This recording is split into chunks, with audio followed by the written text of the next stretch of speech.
Emmanuel, il n'y a pas de honte à s'appeler Odile 5 minutes.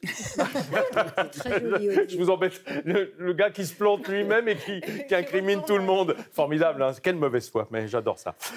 Mieux veto que jamais. Aujourd'hui, justement, puisque c'est le jour des enfants, mercredi, vous vous êtes penché sur le rapport entre le chien et l'enfant, les rapports particuliers entre les chiens et les enfants. Oui, on commence à connaître la relation humain-chien, mais la relation humain-homo sapiens juvénile, si on, Oui. dans notre langage, elle est un petit peu différente que la relation d'un adulte vers un chien. Mais attendez, Emmanuel, simplement pour schématiser et comprendre, on voit souvent que le chien ou la chienne, en tout cas l'adulte, a déjà un rapport particulier avec les chiots. Hein, est-ce que ça s'apparente à ça avec les enfants, les bébés humains? Est-ce qu'il a la même perception? Je ne pense pas du tout. Le chien sait parfaitement que nous sommes une espèce différente. Il ne nous confond pas avec son espèce. Ça, on le sait particulièrement. Non, il ne nous confond pas. Il ne confond pas, mais est-ce qu'il considère la même chose? C'est-à-dire le rapport qu'il a à un jeune, que ce soit de toute espèce, est-ce qu'il y a quelque chose de similaire?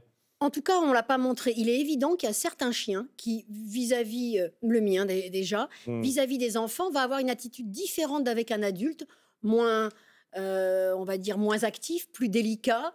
Hein, il y a des chiennes qui apprennent des enfants à marcher. Or, elles ne vont pas du tout avoir cette attitude avec des adultes.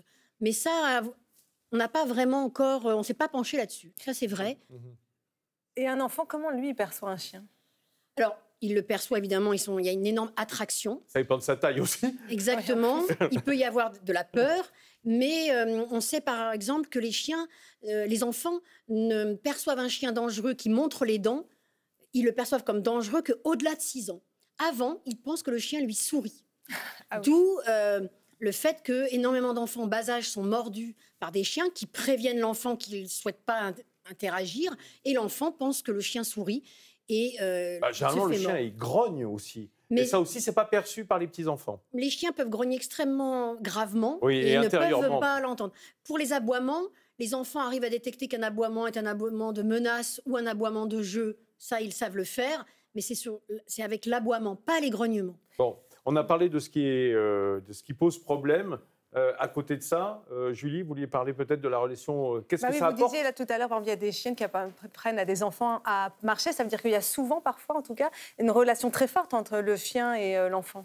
Tout à fait. Les enfants, on l'a montré, qui apprennent à lire en présence d'un chien, apprennent à lire mieux et plus vite.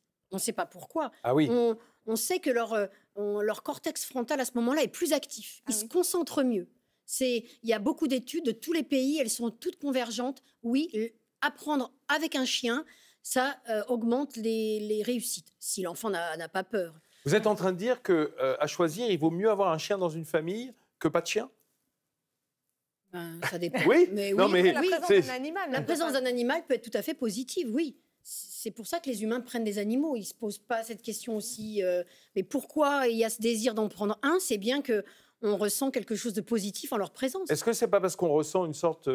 moi, je dis toujours un amour inconditionnel. C'est-à-dire, au fond, évidemment, par définition, on ne discute pas avec son animal la plupart du temps, mais il y a beaucoup de messages non-verbaux qui passent, et notamment d'affection. C'est tout à fait vrai, mais je rejoins aussi Odile pour ce qui est des maltraitances, parce qu'elles sont là aussi vis-à-vis des animaux. Elles sont parfaitement corrélées aux maltraitances sur les enfants. C'est vrai. Les humains adultes maltraitant sur les animaux, c'est vraiment un marqueur de la maltraitance sur les enfants, parce qu'elle est... peut-être plus visible, et en tout cas les gens sont peut-être plus prompts à dénoncer quelqu'un qui maltraite un animal qu'un enfant.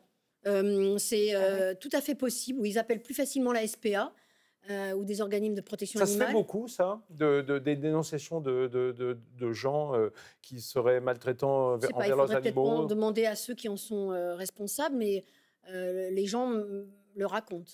Est-ce que vous le voyez dans des consultations d'animaux? Vous voyez des traces de coups, de maltraitance qui ne peuvent être issues que d'une maltraitance répétée de la part de leur propriétaire? Oui, mais je suis très embarrassée pour les dénoncer.